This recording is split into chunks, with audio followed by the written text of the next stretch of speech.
நீங்கள் கொடுக்குற ரெஸ்பான்ஸே பார்த்தீங்கன்னா ஒரு ப்ராப்பர் எவிடன்ஸோடு இருக்கணும்.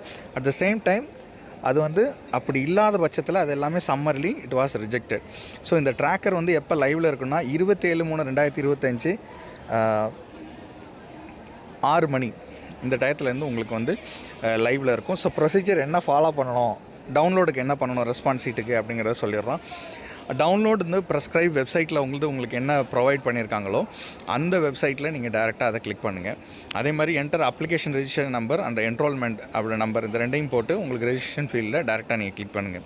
அப்புறம் அப்ளிகண்ட்டோட டேட் ஆஃப் பர்த், இந்த டேட் ஆஃப் பர்த்து டேரெக்டாக நீங்கள் கிளிக் பண்ணிங்கன்னா அதுக்கப்புறம் இது வரிசையை செலக்ட் பண்ணிவிட்டு அதுக்கப்புறம் டேட் ஆஃப் எக்ஸாமினேஷன், என்றைக்கு டேட் ஆஃப் எக்ஸாமினேஷன் நடந்துச்சு, அது எந்த ஸ்கெடியூல் பேட்சில் நடந்துச்சு. அதுக்கப்புறம் பார்த்திங்கன்னா அதில் என்டர் ஆஃப் த கேப்சாவில் ஏற்கனவே நீங்கள் என்ன அதில் பார்த்தீங்களோ அந்த கேப்ஷா வந்து அதில் கரெக்டாக போட்டு அந்த போர்ட்டல்லேருந்து மாற்றிக்கணும். After completion of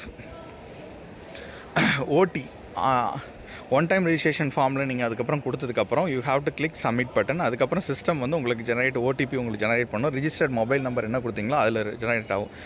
number of applicant என்ன நீங்கள் மொபைல் நம்பர் நீங்கள் ஏற்கனவே கொடுத்தீங்களோ அந்த நம்பர் தான் கொடுக்கணும், வேறு எந்த நம்பரையும் கொடுத்துட வேண்டாம். அதில் தான் உங்களுக்கு வந்து ஒன் டைம் ரெஜிஸ்ட்ரேஷன் ஓடிபி வந்து ஜெனரேட் ஆகும். அதில் இருக்கிற ஓடிபி நம்பரை நீங்கள் டேரெக்டாக கொடுத்துட்டு அதுக்கப்புறம்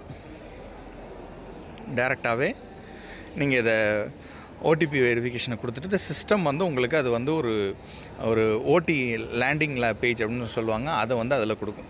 அதுக்கப்புறம் அதில் இருக்கிற இன்ஸ்ட்ரக்ஷனை அந்த அக்செப்டன்ஸ் ஆஃப் டிக்ளரேஷன் இதெல்லாம் படித்து முடிச்சுட்டு அதுக்கப்புறம் to we've the candidate response sheet அப்படின்னு ஒன்று இருக்கும். Click here the candidate response sheet அப்படின்னு சொல்லிட்டு டேரெக்டாக மேலே ஒன்று இருக்கும். நீங்கள் அதை கிளிக் பண்ணிங்கன்னா நீங்கள் எக்ஸாம் எழுதும்போது என்னென்ன ஆன்சர் என்னென்ன கொஷின்ஸுக்கு டேரெக்டாக கொடுத்தீங்களோ அதை உங்களுக்கு கம்ப்ளீட்டாக இங்கே கொடுத்துருப்பாங்க.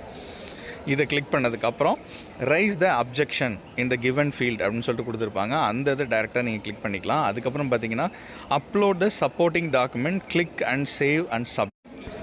ஸோ இதுதான் வந்து ஏற்கனவே நம்ம சொல்லியிருந்தோம்.